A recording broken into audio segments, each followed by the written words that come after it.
Depuis la grande crise économique des années 30, un mot n'a cessé de hanter les statistiques, le mot chômage. Un mot qui signifie perte, improductivité, affaiblissement. Le chômage étant devenu presque inévitable, comment traverser cette épreuve douloureuse? Est-il possible d'envisager sereinement une telle adversité? Les vraies réponses aux vrais problèmes à l'heure de la bonne nouvelle.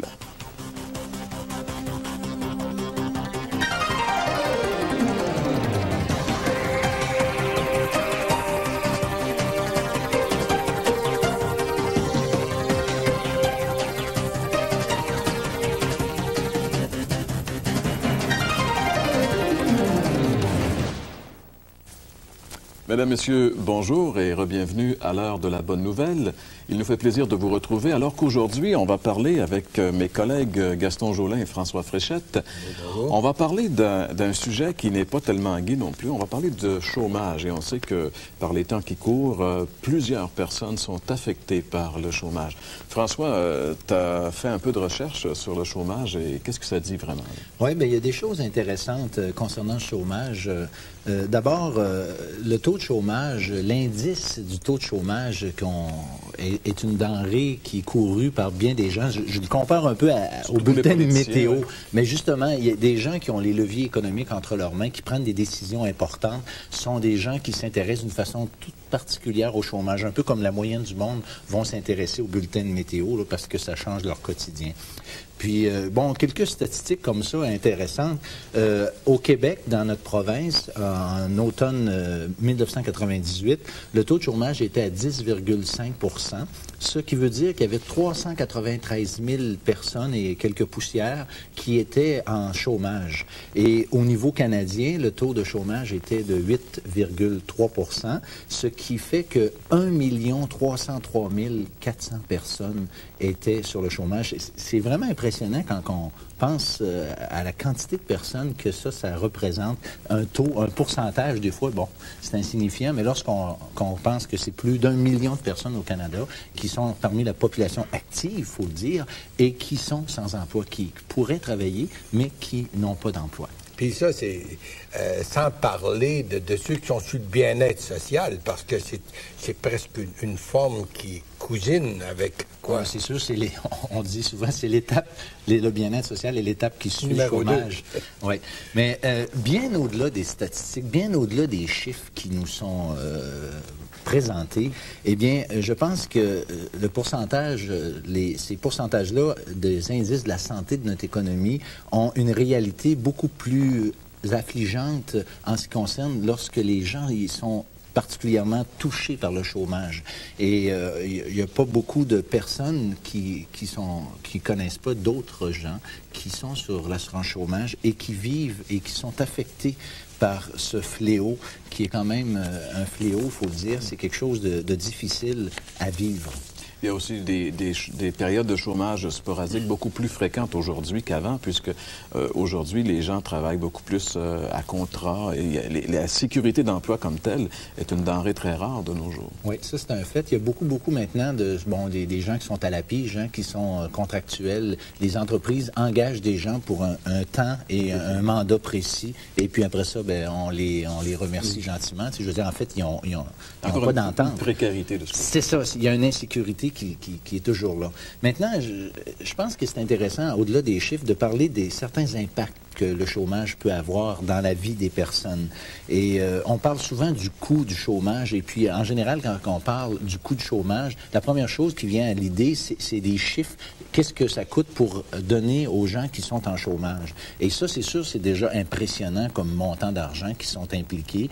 Et quand on pense aussi au montant d'argent qui est impliqué, que la cote là, que les employés donnent pour l'assurance chômage et la cote que les employeurs donnent pour l'assurance chômage, c'est des montants quand même impressionnants. On parle, mettons, quelqu'un qui gagne 500 $ par semaine, eh bien, en tout et partout, il y a au-delà d'une trentaine de dollars à chaque semaine qui doivent être affectés au fonds d'assurance chômage. Mais ça, c'est pas encore du tout le pire, le plus grave des problèmes, parce qu'on a même parlé à l'automne dernier des surplus qui étaient dans cette fameuse caisse d'assurance-emploi. Donc, le problème n'est pas là. Mais les autres impacts, c'est l'appauvrissement familial. Et ça a l'air de rien, mais les gens qui sont l'assurance du chômage vont souvent se ramasser avec un endettement accru, de telle sorte que lorsqu'ils vont même retrouver l'emploi, le problème est loin d'être réglé des mois, des fois même des années. Puis d'une façon absolue, ce qui est perdu ne se retrouve jamais. Et ça, c'est vraiment quelque chose.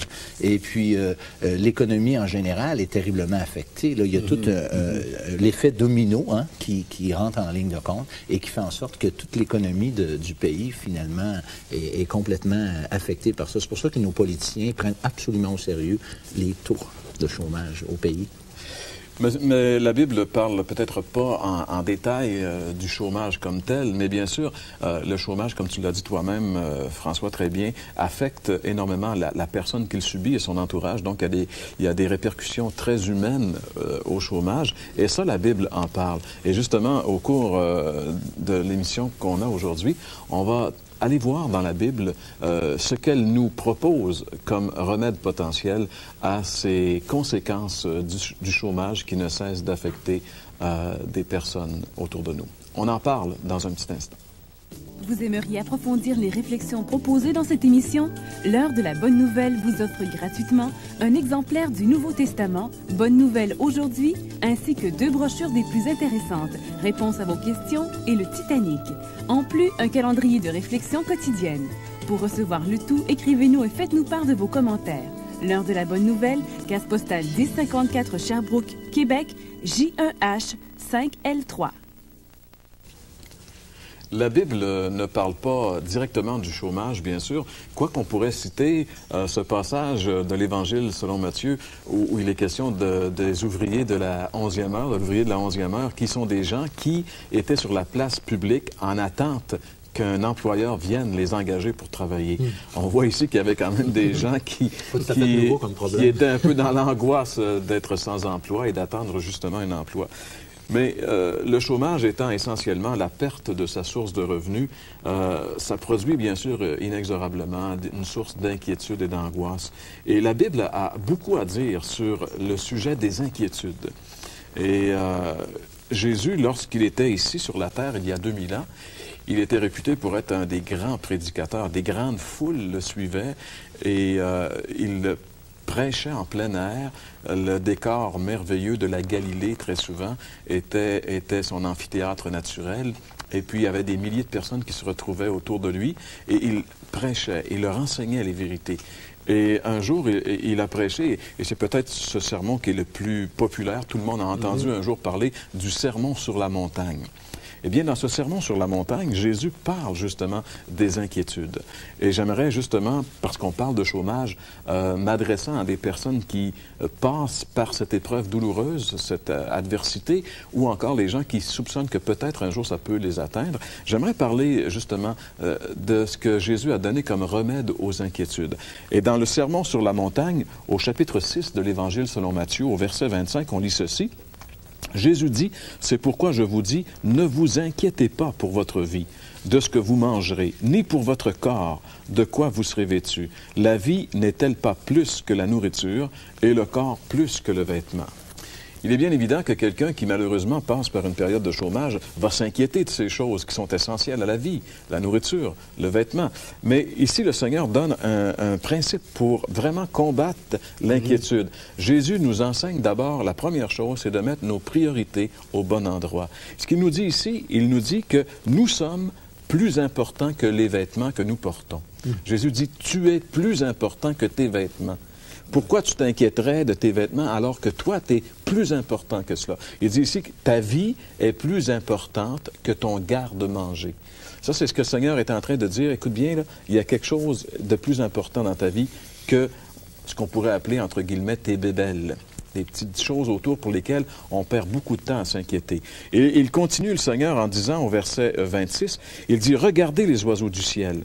Ils ne sèment ni ne moissonnent et ils n'amassent rien dans des greniers, et votre Père céleste les nourrit. Ne valez-vous pas beaucoup plus qu'eux? » Le deuxième principe pour combattre l'inquiétude, c'est de réaliser que Dieu veille. Dieu veille.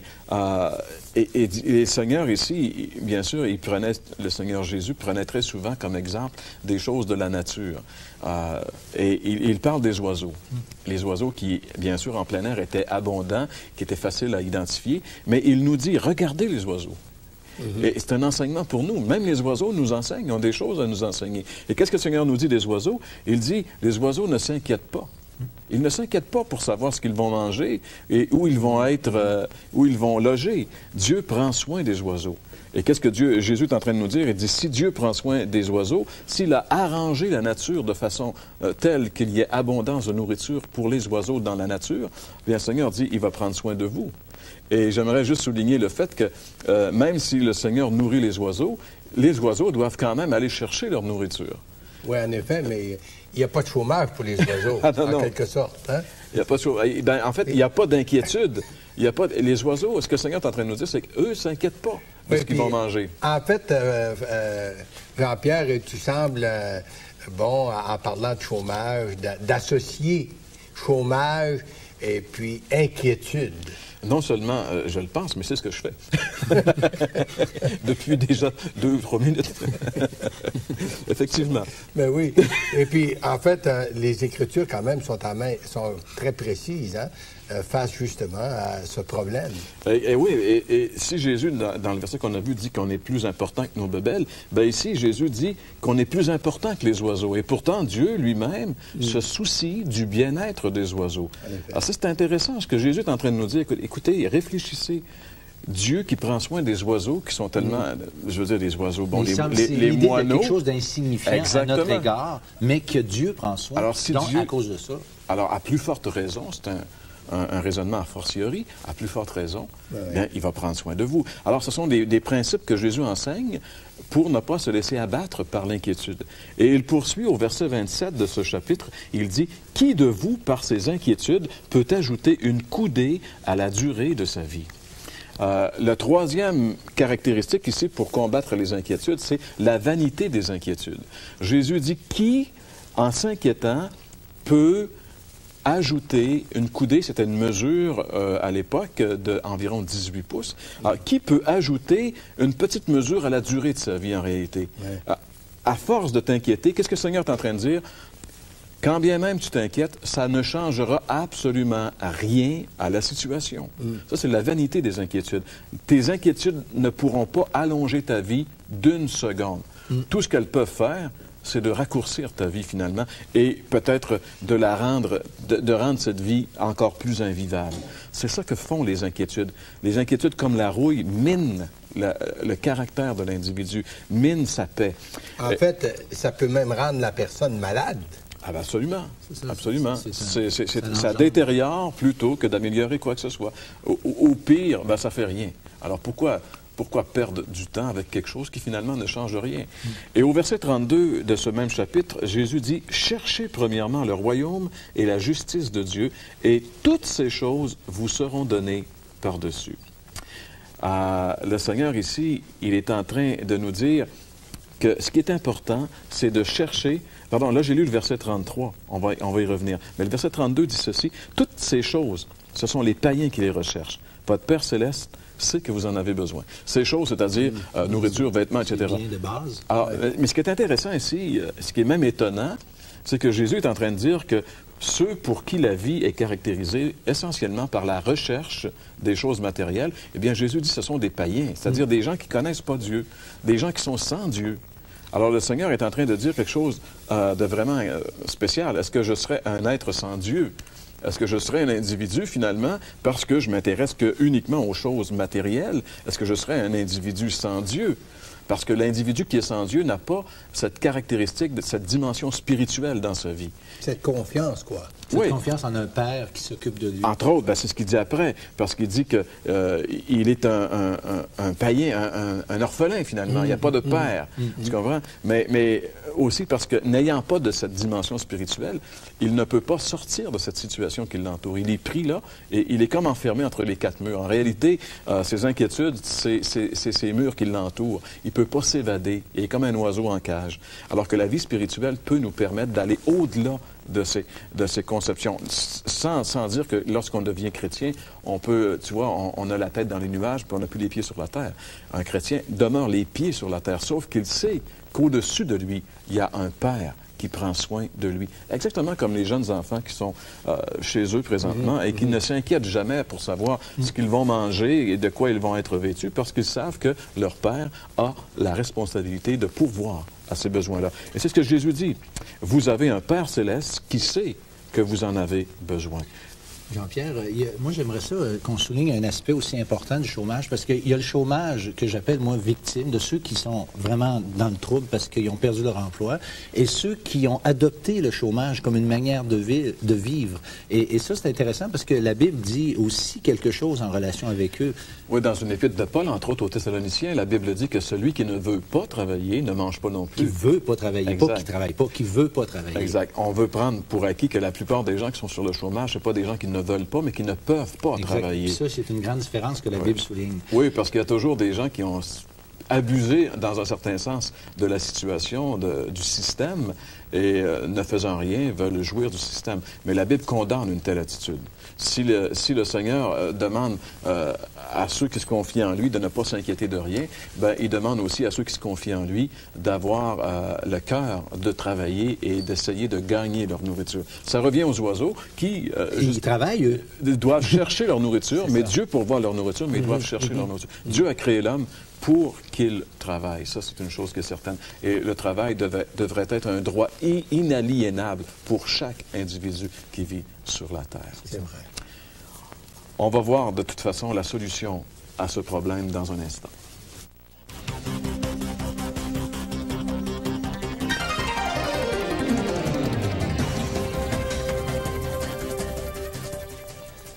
Le chômage tel qu'il est connu et vécu dans nos régions est une situation très critique, surtout chez les jeunes qui, une fois sortis de l'école, ne peuvent trouver d'emploi sur le marché du travail.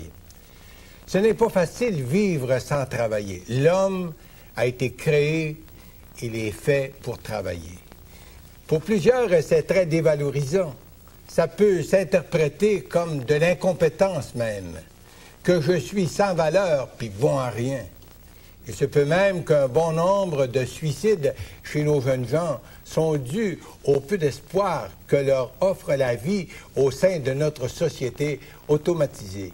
On devrait se rappeler cette parole du Seigneur qu'on retrouve dans l'Évangile de Matthieu, chapitre 6, verset 33. « Cherchez premièrement le royaume et la justice de Dieu, et les autres choses vous seront données en plus. » Il se peut fort bien qu'on ait mis trop d'emphase, trop de valeur dans ce qui est matériel et passager, et qu'on ait oublié, sinon mis de côté, les véritables valeurs de la vie. Ce qui compte dans la vie, c'est en tout premier lieu connaître le Seigneur. Et justement, on est rappelé cette vérité dans les Écritures, dans l'Ancien comme dans le Nouveau Testament. Et j'aimerais citer justement une parole qu'on retrouve dans le livre de Jérémie, qui dit ceci. C'est l'Éternel qui parle. « Que le sage ne se glorifie pas de sa sagesse, que le fort ne se glorifie pas de sa force, que le riche ne se glorifie pas de sa richesse, mais que celui qui veut se glorifier d'avoir de l'intelligence et de me connaître, de savoir que je suis l'Éternel qui exerce la bonté, le droit et la justice sur la terre. C'est à cela que je prends plaisir, dit l'Éternel. » Avouons-le, le problème avec trop de gens de nos jours, c'est de mettre l'importance sur les bonnes jobs, les bonnes positions, le gros salaire, le grand luxe, sans se préoccuper du voisin. Mais sur le plan spirituel, on peut vraiment dire qu'on est pauvre, même très pauvre.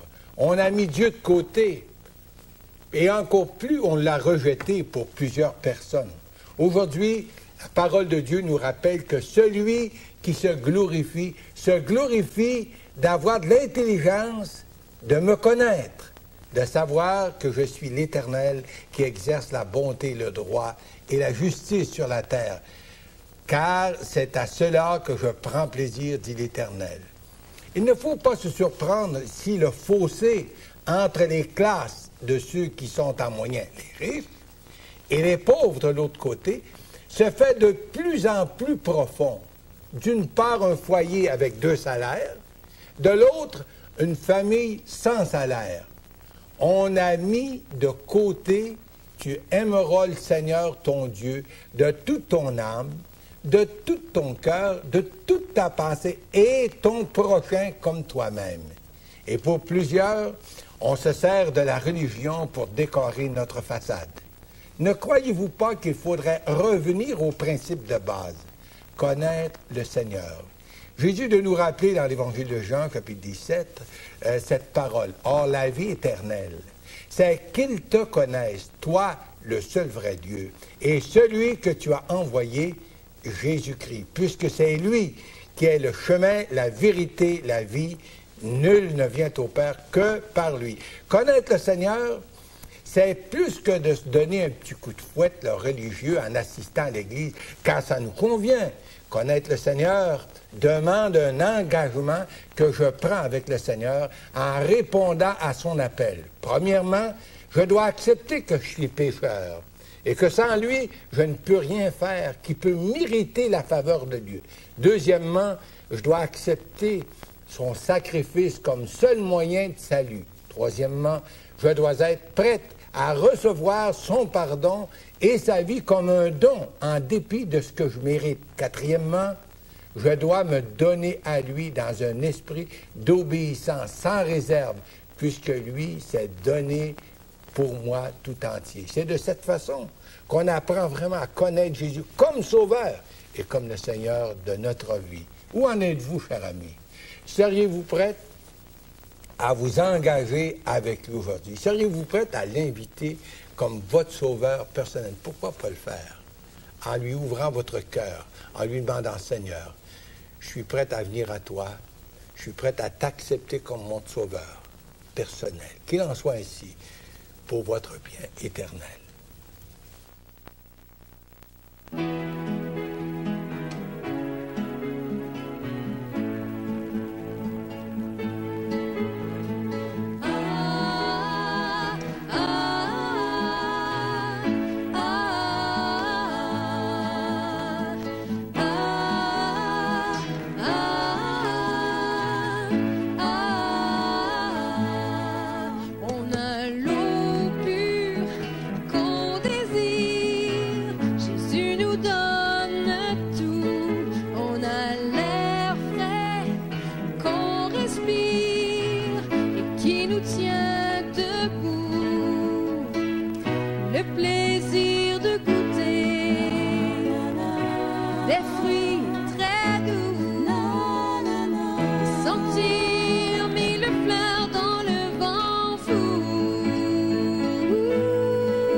Merci beaucoup, Martine et ses amis. C'est merveilleux. C'est vrai que Jésus nous donne tout. Vous êtes d'accord avec ça, messieurs?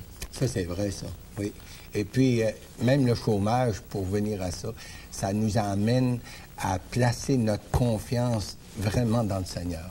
Ça peut être un plus pour certains gens. Bien, toutes les épreuves de la vie devraient nous inviter à nous tourner vers celui qui est la réponse. Non seulement que Jésus serait une béquille pour la vie, mais qu'il est vraiment la réponse qui nous amène à être capable de passer au travers l'existence terrestre, mais aussi l'éternité qui est devant nous. En effet, le Seigneur, lui, il peut changer toutes les situations de notre vie. Merci bien, messieurs. C'était tout le temps qui était à notre disposition. Nous allons aborder encore un sujet très intéressant la semaine prochaine. On vous invite à demeurer avec nous. Je vous invite également à nous écrire si vous voulez recevoir la littérature gratuite que nous vous proposons à cette émission, qui vous permettra de poursuivre chez vous la méditation spirituelle abordée lors de cette émission. Si vous êtes malheureusement en période de chômage, pourquoi ne pas justement combler ce temps que vous avez en lisant de la bonne littérature que nous vous ferons gratuitement parvenir si vous avez la bonne idée de nous écrire à l'adresse qui suit. Vous aimeriez approfondir les réflexions proposées dans cette émission? L'heure de la Bonne Nouvelle vous offre gratuitement un exemplaire du Nouveau Testament, Bonne Nouvelle aujourd'hui, ainsi que 2 brochures des plus intéressantes, Réponses à vos questions et le Titanic. En plus, un calendrier de réflexion quotidienne. Pour recevoir le tout, écrivez-nous et faites-nous part de vos commentaires. L'heure de la Bonne Nouvelle, case postale 1054 Sherbrooke, Québec, J1H 5L3.